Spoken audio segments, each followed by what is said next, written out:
Well, thanks for letting me come in and watch yesterday. During this time, we're just going to reflect over how you think the lesson went and things like that.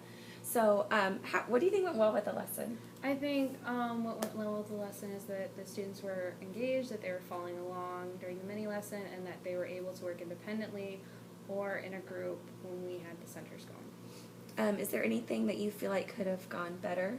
I think that I could have been a little bit more prepared with moving them through the centers a little bit quicker, or having my materials better organized so that way I didn't have to search around the room for them. So, in the future, how do you plan on doing that? How do you plan on structuring it differently? I'm definitely going to have it set up in the morning right where I need it, and not carry things with me around the room and forget that I leave them there. Mainly is what I'm going to focus on. But other than that, I think the class went really well, and they're really flexible kids. So, what do you think your students took away from this? Like, how did they respond to the lesson?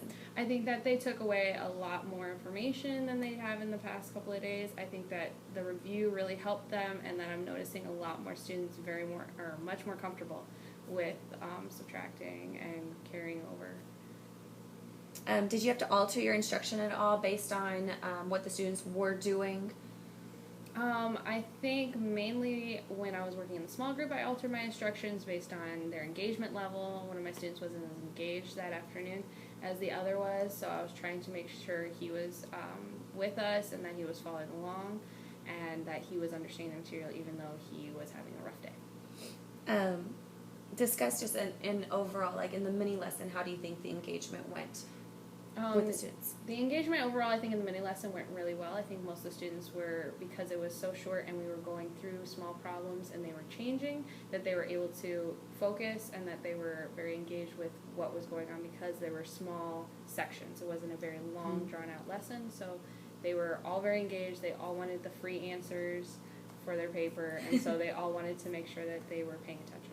And then when you were working with your small group, how do you feel like the engagement for the classroom when they were in their own sections? Some of them were working independently, some of them were at the computer and other things. How do you feel like that level how do you think that level of engagement went? I think that level of engagement went really well. They knew that they had work to do if they were working at their desk. They enjoyed the game that they had on the carpet, and the people at the computers were very focused on working and the math on the computer. Now, when some of them finished their worksheet and it wasn't quite time to rotate, how do they know what to do? They, in the past, they've had the similar centers. They know that they are not really supposed to interrupt me if they can help it, and they know where the papers are. If they finish all of the papers, they know on the wall I have a done sheet, so they have to go through the done sheet in their mind and go, okay, I've done this, oh, I can do this, I can do this. So they, for the most part, can work independently, knowing what to do when they are done. If you had the opportunity to teach again, what would you do differently? I know you already kind of touched on just making sure that the materials were already set out in this certain places and things like that, but as far as like maybe even the mini lesson, would you do anything differently there? I think in the mini lesson, I wouldn't change much about the mini lesson. I think more in my small group, I might have changed a few things based on student engagement. Maybe had more students at my table than just two. Who I've noticed were struggling, and just overall making sure that the students who I did have really focused and understood what they were doing, maybe played a game after they finished the worksheet. What steps are you considering from here? Like how will you build on this lesson for future lessons? For this particular lesson, I want them to understand the basics of rounding and carrying over. So this is really going to help them when we go into rounding because they know how close a number is to another number. And it's also going to help us in building subtraction and division and multiplication later down the line in the future quarters that we're going to be focusing on. How do you feel like that your physical space adds to the way that you structure their interactions? I like to keep the students engaged by being in small group sections, and if they're working on desk work, I like to have them kind of spread out amongst the desks so that way they can focus on their own work and they're not distracted by other students. The small group area, I always have my body facing the other students so I can tell those students who are struggling or those who need help or those who need my immediate attention. Now, you asked me to kind of take some data on how you ask questions, and what I did was I just sketched out your classroom, and every time you asked a question, an arrow pointed this way, and every time they responded, it went the other way. And because of your popsicle, the way you call on the popsicle sticks, it was very evenly distributed as far as who was called and who was not. This particular child, Sam, can you comment a little bit on how he did end up with a few more questions than everyone else?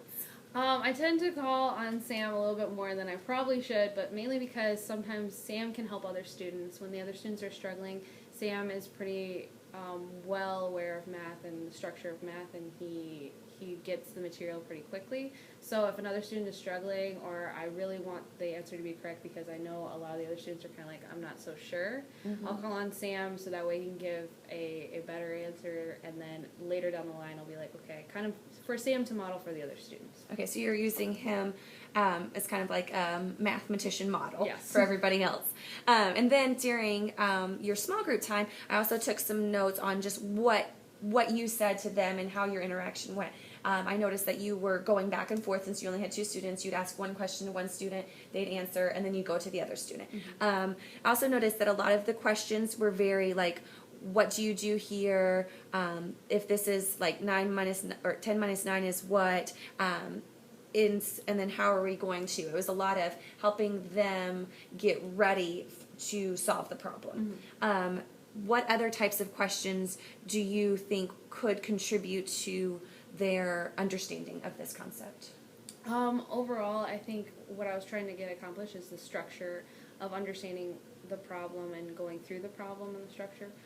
So what I would probably bring in later on, it would just be overall, okay, well, I want you to set up this problem and I want you to solve it, and kind of leave it more open-ended, less structure for them to see if they really understand the steps. But because of the small group setting, I really wanted to go over the structure of the steps so that way I knew that they understood what to do next, and forward with that. So. And these 2 particular students, you talked a little bit about the engagement of one and him having a bad day. Is that typical, or is he typically more on his game? He is typically having a very flexible day. Emotionally, he is an interesting character, but he is constantly, it's give and take with him, but he is a very smart, bright student. It's just you have to engage him differently than a lot of the other students.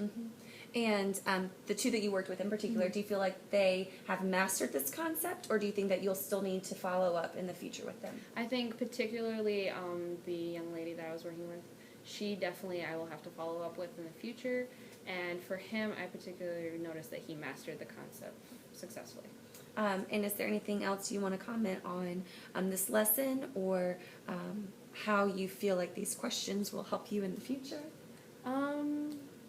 No, I think we're pretty good. I think that's good. All right, well, thank you for letting me do this with you. You're welcome.